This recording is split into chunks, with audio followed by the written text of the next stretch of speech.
Hello, good afternoon, welcome. I'm Deborah, a naturopath here at Nourish in Tony, Lower Hutt, and I'm really excited to have a chat today with Bernie Bekker, Jane Cronin and Liz McNamara, who I will introduce very shortly. We're doing this as part of Naturopathic Medicine Week, so this is something that's facilitated by the Naturopaths and Medical Herbalists of New Zealand, NMHNZ, which is the professional body that I belong to for registered naturopaths. It's our opportunity to showcase what we do and who we are. So I do encourage you, if you're joining us now or watching later, to check out what else is on this week. There's quite a few events, and we've also got a really fantastic recipe collection that's growing by the minute. So they're kind of favourites from our current membership. This year we're celebrating 5 years of NMHNZ. So back in 2017, there were 2 organisations that represented naturopaths, as I understand it, and you guys might be able to correct me if I'm wrong. So there was NONZ, which was Naturopaths of New Zealand, and NZSN, which was the Naturopathic New Zealand Society of Naturopaths, which is the organisation I came from. After a lot of discussion, and I'm sure there was probably some teeth gnashing and head banging going on in the background, the 2 organisations joined together and NMHNZ was formed. So our chat today is all about the how, why, what, and where we're headed of this merger. So thanks very much for joining me today. And Bernie Bekker was the president of NONZ. Jane Cronin was the president of the NZSN, and Liz McNamara is currently the chair of the NMHNZ. So welcome, ladies. We're going to just do a brief introduction from each with a little bit of background about the organisation that they came from. So we're going to start with Bernie, if that's okay with you. Yes. Hi, everyone. I'm Bernie Bekker. I was president of NONZ, and NONZ was a combination of 2 naturopathic organisations who blended together back in 2007. And it was SPANT, which was Self-Pacific Association of Natural Therapies, and ANT, the Association of Natural Therapies, and we became NONZ. Back then there was also some talks with Society of Naturopaths, but unfortunately it wasn't the perfect timing, and yeah, didn't fall into place. But luckily further down the line we managed to get through it. So yeah, it was a background. We was 3 small naturopathic organisations, and the only way forward was to become a more stronger organisation and move us forward. The goal was naturopathy, that it continued to thrive and get stronger and better, and that we could ensure the practice around naturopathy. So that was the over goal. I don't think that's changed from today. But that was, small steps, we suddenly became NONZ. And after a number of years, and I always say I'm only good at having coffee, we started doing coffee meetings with Society of Nats and ZAMH to see how we could move forward to cover people. And the Society of Naturopaths and NNZ did a couple of joint conferences where we had our separate AGMs at these conferences, and we found out that actually we like being together. So yeah, that's it as in a nutshell, as far as I'm, unless you want to throw something to trigger me and to go into more depth. That's a quick overview. I think it's a really great... We could be here for years. Yeah. I think that's actually a really good background, Bernie. Thank you, because I didn't know about the other 2 organisations at the time. So there you go. So Jane, do you want to tell us a little bit from your perspective from the NZSN?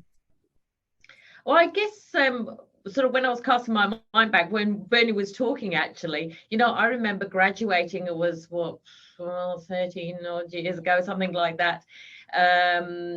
And you have these 2 choices that you could join NONZ or NZSN, and talking, listening as a graduate and thinking, well, this is kind of odd because we've got 2 societies, and doesn't seem to be a lot between it, and I can't remember the decision-making process in how I got into NZSN. I think maybe Jill Dunn might have, done us a sell on it, perhaps because she was a member of it then, but when we were at college. But it sort of struck from the very beginning that it was strange to have two societies in a country that had, not a big population of naturopaths, if you like. So I sort of joined the society and then volunteered for the committee, because I felt, from the first experiences, that we weren't really getting the commercial support you needed as a business, setting up a business and running a business as a naturopath.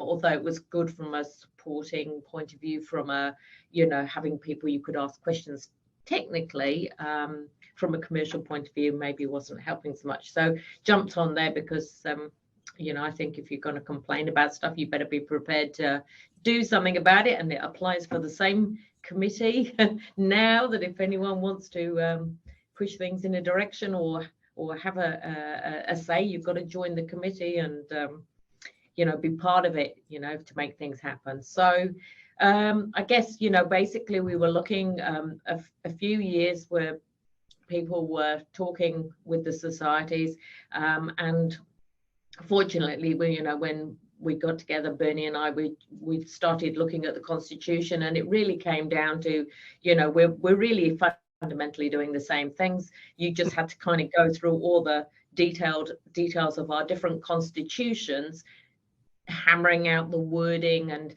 some people get quite attached to things historically, and I understand it wasn't I wasn't in the society at the time, but I know at the point where I think everyone used to be one society, and then there was a split, so it was all sort of coming back together again, which is fabulous. So I think when we were both, both societies were looking at it, then we both, one of the things we voted on to be able to join together was that we would go towards registration. And I think that was a really important stepping point for us, that we were going to move towards registration because we had a common goal.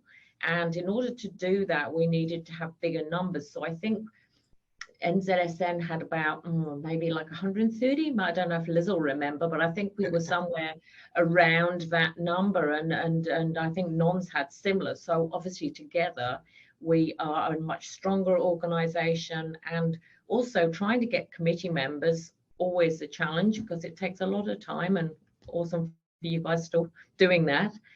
So by grouping together committees, you've then got more people to drive our society forward, which is where I think we're going now, which is awesome.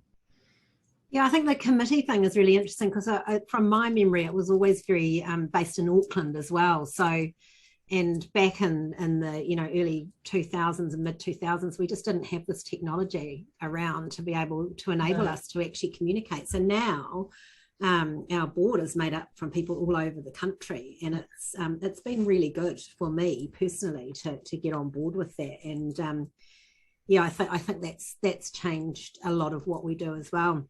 So Liz, yes, I always enjoyed the fact that with NNZ, though we were Auckland based and the majority were in Auckland, we also did annual conferences, like every third year had to be in the South Island or out of town. So that made the out of town people feel connected. Yeah. Doing it online now makes things so much easier. Oh, I know. Sorry, so Liz, do you wanna talk to your thoughts on the amalgamation and where we are at the moment and how you came to be involved?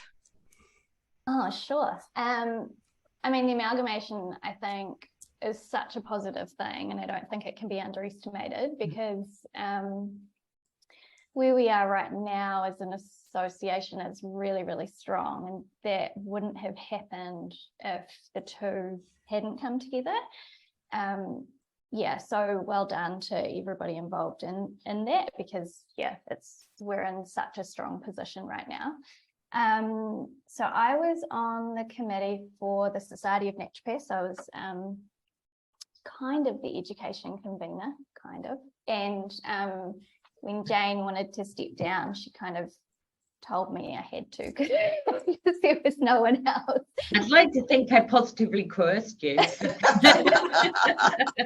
I mean, however you want to say it, but yeah, and so at the time I felt pretty intimidated, and still do, you know, totally still do. So it's now my 4th year as the chair, and it's been really amazing, actually. Like, I'm actually really grateful, Jane, that you positively coerced me, because yeah, it's definitely, there's been moments that have been incredibly challenging, particularly through COVID, as you can imagine. Having a leadership role is, you know, challenging for anybody, particularly, you know, in health. But yeah, I think we've just come such a long way, you know. So yeah, we've been working really, really hard right from the get-go on membership numbers, which we've got well into 600 and something members now, which is amazing. There's way better representation around the country. We've got really well functioning regional groups, which is and you know, still a way to go, but it's such a positive thing for those networks to be built, and for people to be able to rely on each other and not be as autonomous as naturopaths kind of are, just in clinic on their own, you know, having a network and having other colleagues to bounce things off. I think that's super important. And we've come leaps and bounds in improving our education standards and things like that. So we you know, there's still so far to go. But we're so strong right now with where we're at. Yeah, I don't know. Did that answer your question? No, I think that's fantastic. What I found quite interesting, actually, is we were talking just before we started recording about being intimidated, and I think all 4 of us have come up with this word that we were a bit intimidated joining the committees and the boards and things, which I find quite interesting, because I was just saying, when I joined, which was 2019, that's right, it was the Wellington conference, and I came along. I don't think I said anything at a meeting for like 2 or 3 months, and if I did, I kind of felt like it was like, oh, is this an okay thing to say? But all of a sudden, you know, you find your voice, you get used to everything. And I think actually it's been, for me personally, it was all about professional development. So I just wanted to be more involved. And when I graduated as a naturopath, I've been very, very, I really want to see us registered, however that looks. I really want to see us recognised as the health professionals that we are. So it was a really important thing for me that this happened. And the only way to be involved in that change is to be the change. So, you know, you're right. If you're on the board or on the committee or on a subcommittee, you can help to influence that change, which I think is fantastic. And I kind of gather from just listening to you all speak, like the main driver behind merging was probably just to get the numbers, the membership numbers, and get that weight behind the organisation. Would that be an accurate comment? I think it was a lot of things, like when you had 2 separate organisations organising a conference, we were all competing. Join up gave us the ability to pull money, to keep it cheaper, and to get better speakers. So I think it was a combination of things. Definitely there was more power with us going on together. From a committee point of view, and I can only speak for NONZ, it was harder and harder to get people to step up for committees. And by the time I stepped down from the Naturopaths and Medical Herbalists Association, I had been working for the profession for over 17 years on committees. And you know, I found that being Auckland bound, everyone said, oh, Bernie can do it. So, yeah, I think coming together made us able to pool resources, not get burnt out. I'll be interested to hear what Jane's going to say. Well, like I say, it's, you know, like thinking about when I graduated, and it's just that whole question of why are there 2 societies? We fundamentally want the same things.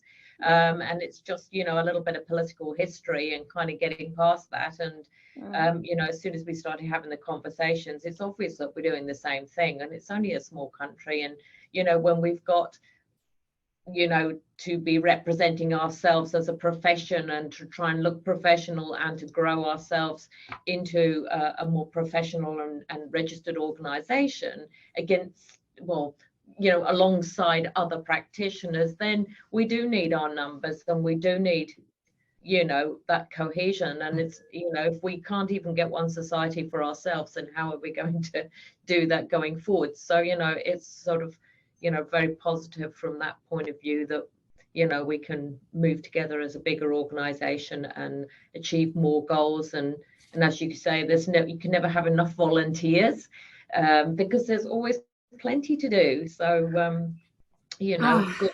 good to have a merging of committees and having more people available to help with projects around the country.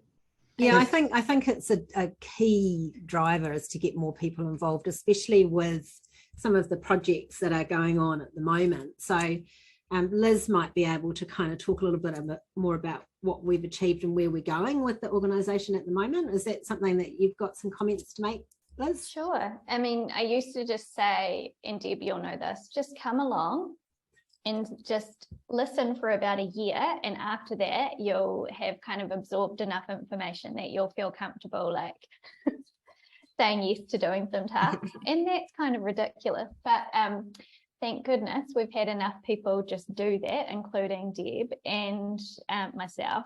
And now we've got a really well functioning board, and we've got really active subcommittees. So although we have probably the highest number of people kind of helping their organisation than we've ever had before, there's always room for more. But now, instead of just randomly coming into board meetings, people can come in via subcommittees, just start with tasks and go from there. And that's awesome because it means it's a bit easier for people to integrate into the land of, governance and association stuff and the admin of an incorporated society, which is quite different to, it's quite different. And there's a lot of background knowledge to absorb. So yeah, I mean, in terms of active subcommittees, events, which Deb leads, is a really great one if you're really interested in marketing, PR, or event organisation. So the key events within that are the AGM, the conference, which hopefully we'll go back to that being in person now that COVID's relatively over, and Naturopathic Medicine Week, which is this week, and a new event, which is Supplier Day, hopefully in April, May, somewhere around then. So there's also room within education or research. So we're running a couple of events per year just to teach people about how to understand research, how to read it, how to integrate it into your clinical practice. So we're doing those through journal clubs. There's through the education subcommittee, there's mentoring that experienced practitioners can get involved in, and mentoring some of the newer grads. We always need support with marketing and PR in general. Within political, there is letter writing. So we've just had our health technology assessment book released by the by the World Naturopathic Federation, which is a really amazing documentation that really proves the efficacy of naturopathy. So writing letters to other organisations to let them know about naturopathy and how it can support various health conditions, that sort of thing.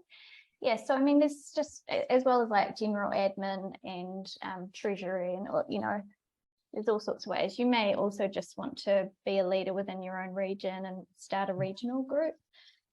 There's all sorts of ways. If you are keen to get involved, learn a bit more about the organisation, then there's plenty of ways to do it, and we can start you small. I was going to say, actually, Liz, from my point of view, I think everybody has different skills to offer, and when we were doing the merger, there was people like Sharon and Jill Dunn, are going through the lines of each of the the documents to make sure they're all consistent.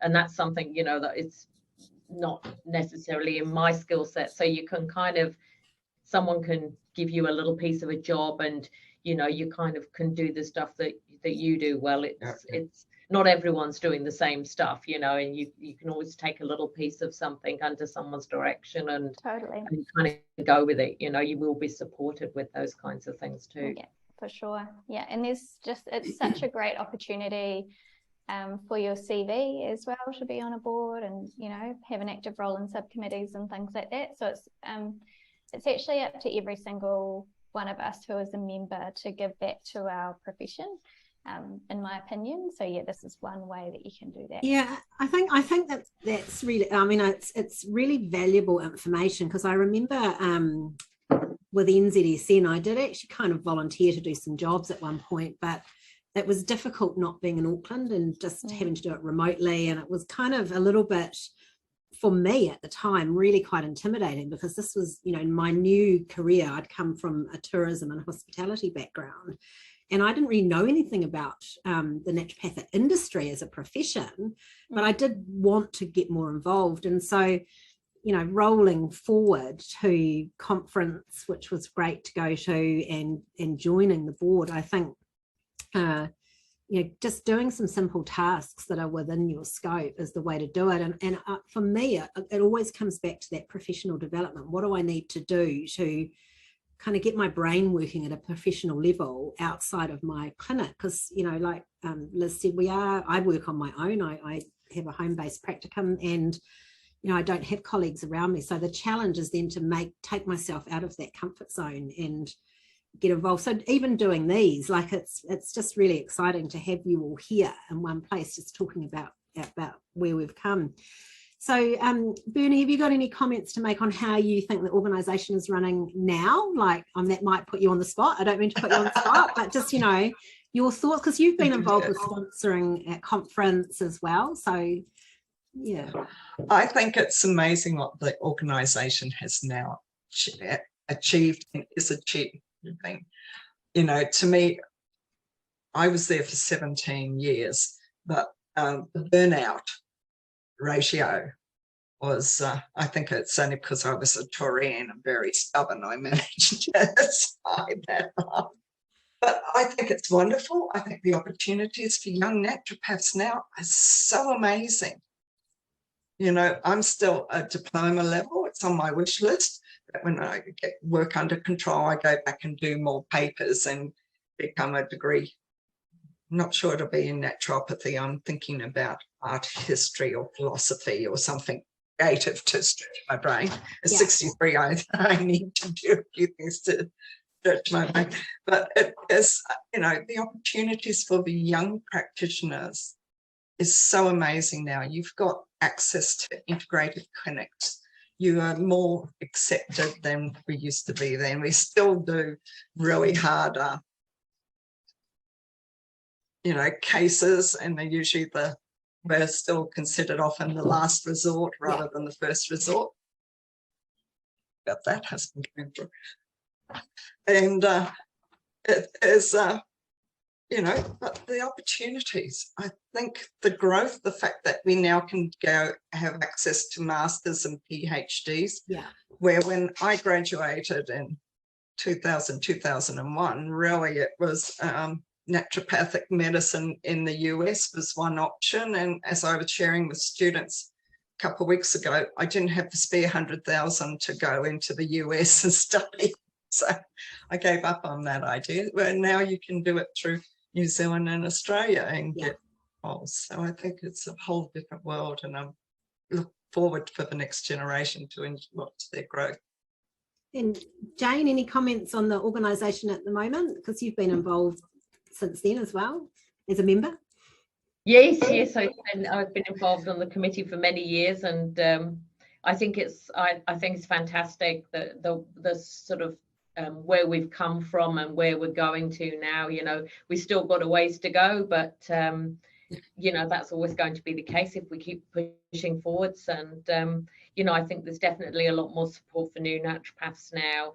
I think there's a lot more professional support, you know, and acknowledging that we're not doing this as a well, for many people. Obviously, I work full-time in naturopathy, as well as having a clinic outside, but I think now it's acknowledged, you know, that people are working mostly full-time and needing to make a living at this. So we need to have the professional standards, the recognition, and support for actually running a business doing this, you know, this job. It's not just a hobby or something you do, you know, for a day or something, but, you know, the new graduates, I mean, you know, they're investing a lot of money in this education and they need to make it work and make it pay back. So I think the society is definitely now in a position to be much more supportive for the naturopath that is now where we are in the future, you know. Very, very much so. And I think, you know, as an organisation, we've identified the need to support the new graduates. So Sarah, who does a lot of the education, is really driving that at the moment. And that's actually, I would, from my perspective anyway, and Liz might have some comments to make, I think that's a huge growth area, because I think what it then does is it allows them to come into an environment where they can pick the brains of other members. There's mentoring, there's education, there's a group for them. And, you know, it's something that I think we can do relatively easily with a large membership, because there's such a breadth of experience and knowledge out there. It's really important to include the ones that have been around for a long time and have the historical naturopathic approach, and also the modern, you know, more education research approach, so that you can bring it all together into what we do really well. So I think even on the simplest form, just being able to have our private Facebook group, if you get stuck with something, to be able to put that out there and have a whole bunch of people who can reply to you, then it's really amazing just to have that resource to be able to just see the replies and what people are saying, you know. Yeah, really good point, actually. I hadn't even kind of thought about it at that level, but yeah, I agree. Oh, just from a practical point of view, that is just on a day-to-day thing. That's so useful, and the people are looking at it and replying, and yeah, just great. Absolutely. Because before, if you were stuck in a clinic situation, or you had a question and you didn't really know what to do, you'd have to sort of phone a friend, or, you know, but to be able to tap into a whole bunch of naturopaths immediately, I mean, how awesome is that? Oh, it's fantastic. So but I would also like to see for the group, we have a whole heap of older naturopaths. I'm not including myself in that one. I'm talking about the older ones in their 80s. That I think it would be lovely if we could, like we're doing now, sit down and have a chat and retain their knowledge. Yes, may not be suitable for today's environment, but historically, as a point of view, because they were achieving results when the supplements and the testing and everything was not there. And to me, if we don't capture these moments in time, then we're going to lose part of our history of naturopathy in New Zealand. And to me, that would be a sad way to go. I might talk to you about that later, Bernie. Yeah. Another idea. Everything's an idea. So I'll get Liz to maybe just throw something in if you've got anything to comment on the environment that you feel we're in at the moment. And then I think we're just about out of time. Oh my gosh, I feel like we've only just got started talking. I know. But, Deb. Oh, sorry. I mean, thrown Liz on the spot. Oops. Yeah, no, I mean, there's just so much to say. I think, you know, whatever happens with regulation of naturopathy and other health professions aside, like, we're just really focused on creating a structure so that naturopathy is a really good model of self-regulation. I think that's important for everybody to know, because we may never get HPCA regulation, because the government are looking at how that can better serve health professions, so it might not be available.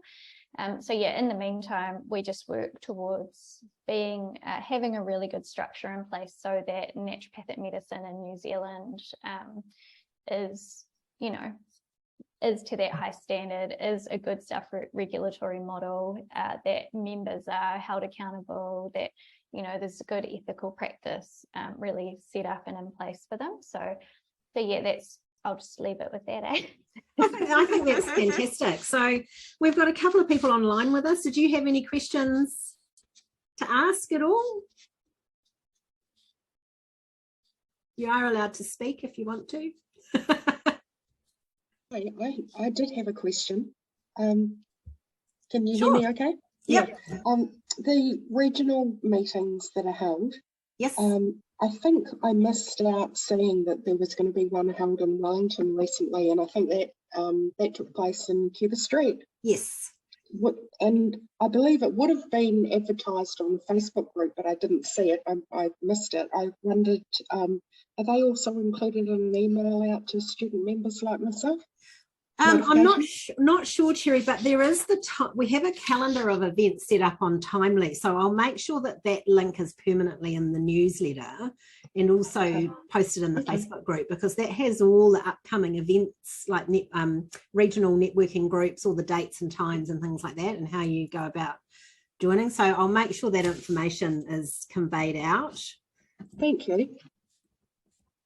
Because I think that's actually, we've had a lot of conversations about the regional groups recently, and we feel that that is an absolute link between the organisation and the membership, and allowing the members to kind of then network. And we've got the online one, which is happening on Wednesday night, and then we've got the in-person ones, which to me personally are the most valuable, because then you actually get to kind of exchange energy and conversation and all that sort of stuff. So I will definitely make sure that we share that more widely.